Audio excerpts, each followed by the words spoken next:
آیا آیت اللہ مراشی کی خدمت میں اور کہنے لگا کہ تو انہوں نے کہا کہ تم متوجہ کیسے ہوئے اسلام کے عرفان کی طرف اور خدا سے رابطے کے لیے؟ تو کہتا ہے میں نے صحیفہ سجادیہ کو جب دیکھا تو مجھے سمجھ میں آیا کہ خدا سے گفتگو کرنے کا طریقہ کیا ہے۔ وہ کرسچن کو سمجھ میں آ گیا، وہ ہماری سمجھ میں نہیں آ رہا آج تک۔ علماء بیان کرتے ہیں مفاتیح الجناح تو سب کے پاس ہی ہوتی ہے نا، نہیں ہوتا اپلیکیشن سب کے پاس ہے، 15 دعائیں ہیں اس کے اندر مناجات امام سجاد علیہ السلام کی، 15 مناجات تائبین، مناجات شاکرین، اس کی دعا اس کی دعا۔ وہ تھوڑی سی زحمت کریں عزیزان محترم، تھوڑا سا ترجمہ پڑھ لیں، عربی نہیں اچھی تو ترجمہ پڑھ لیں کہ کس طرح امام خدا کی بارگاہ میں توبہ کرنا سکھا رہے ہیں، کس طرح امام خدا کی بارگاہ میں شکر کرنا سکھا رہے ہیں۔ ہم کتنی زحمت کرتے ہیں۔ امام زین العابدین کے جو عبادت کی زینت تھے، یعنی عبادت کی زینت، اور اتنی عبادت کہ ابو حمزہ عثمالی کہ جن کی دعا ہم ماہ رمضان میں پڑھتے ہیں شبوں کے اندر، یقیناً شاید وہ ابو حمزہ کی پہلی ملاقات ہو امام سے، تو کہتے ہیں میں نے مسجد کوفہ میں دیکھا کہ ایک شخص اتنی شدید طریقے سے خدا کی بارگاہ میں عبادت کر رہا ہے، گریہ کر رہا ہے۔ میں نے کہا یہ کون ہے جوان؟ تو جیسے ہی مسجد کوفہ سے باہر نکلے تو میں نے غلام سے پوچھا یہ کون ہے؟ کہا تم نہیں جانتے، حسین ابن علی ابن الحسین ہے، امام حسین کا بیٹا ہے۔ تو اس وقت کہتا میں امام کی خدمت میں گیا تو امام نے کہا کہ اگر کسی کو پتہ چل جائے مسجد کوفہ میں عبادت کرنے کا ثواب تو اپنے سینے کے بل چل کر آئے گا۔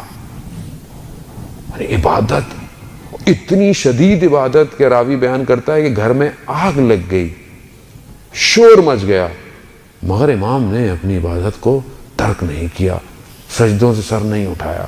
تو کہا مولا آپ متوجہ نہیں ہوئے، آگ لگی ہوئی تھی؟ تو امام فرماتے ہیں دنیا کی آگ سے زیادہ قیامت کی آگ خطرناک ہے۔ عزیزان ہم نہیں پڑھ سکتے تو ہم بالکل بھی آگے نہیں بڑھتے ہیں۔ تو یہ تو نہیں کہا کہ یہی نہیں پڑھ سکتے تو کم از کم اول وقت میں تو نماز پڑھ سکتے ہیں، کم از کم انسان اول وقت میں تو پڑھ سکتا ہے، اگر ویسی نماز نہیں پڑھ سکتا۔ امام عبادت کر رہے تھے، امام کی آواز سے رک گئی، راوی نے کہا بعد میں کہ مولا آپ نے دھیان نہیں دیا، آپ کی آواز ہٹ گئی تھی۔ تو امام فرماتے ہیں مگر تم نہیں جانتے کہ میں کس کے مقابل کھڑا ہوا تھا، اور ابھی میں یوں کر رہا ہوتا ہوں، یوں کر رہا ہوتا ہوں، یوں کر رہا ہوتا ہوں۔ مکروہات ہیں، راضی نہیں ہے۔ آپ اپنے کمپنی کے سی او کے سامنے کیسے کھڑے ہوتے ہیں؟ ٹائی بالکل سیدھی کر کے، سلوٹے نہ آئیں، ہاتھ میں فائل بالکل صحیح ہو، بالکل سیدھے آپ بیٹھے ہوئے ہوتے ہیں۔ کون ہے کمپنی کا سی او؟ کتنے پیسے دیتا ہے آپ کو؟ کتنے دے دے گا آپ کو؟ کتنی گاڑی، کون سی گاڑی دے گا آپ کو؟ مگر جو ان اللہ علی کل شیء قدیر ہے، اس کے سامنے میں کیسے کھڑا ہوں؟ تو راوی نے کہا مولا ہم کیا کریں، ہماری تو ایسی نمازیں نہیں ہیں۔ تو کہا مستحبات پہ عمل کر کر اپنی نمازوں کو آگے بڑھاؤ، یعنی جب نماز پڑھے، واجب پڑھے، تو اس کے بعد مستحبات بھی ادا کرے انسان، جتنی ہو سکتا ہے انسان کو کرنی چاہیے۔ جانے محترم وہ اللہ اکبر کیا، اٹھ کے بھاگ گیا۔ مانگو، مانگنا تو ہے ہی نہیں۔ اکثر لوگ کہتے ہیں مولانا صاحب خدا سے کیا مانگے، مگر خدا کو پتہ نہیں ہے۔ خدا کو سب پتہ ہے عزیزان محترم، مگر خدا چاہتا ہے کہ بندہ مجھ سے مانگے، مگر ماں نہیں جانتی بچے کو دودھ کی ضرورت ہے۔ بچہ روتا کیوں ہے؟ جب روتا ہے تو اپنی بھوک کی شدت کے احساس کو متوجہ کرواتا ہے، مگر ماں جانتی نہیں ہے بھوکا ہے، لیکن جب تک روتا نہیں ہے اسے نہیں دیتی ہے کھانا۔ چھوٹا سا بچہ ہے، بھی بول نہیں سکتا۔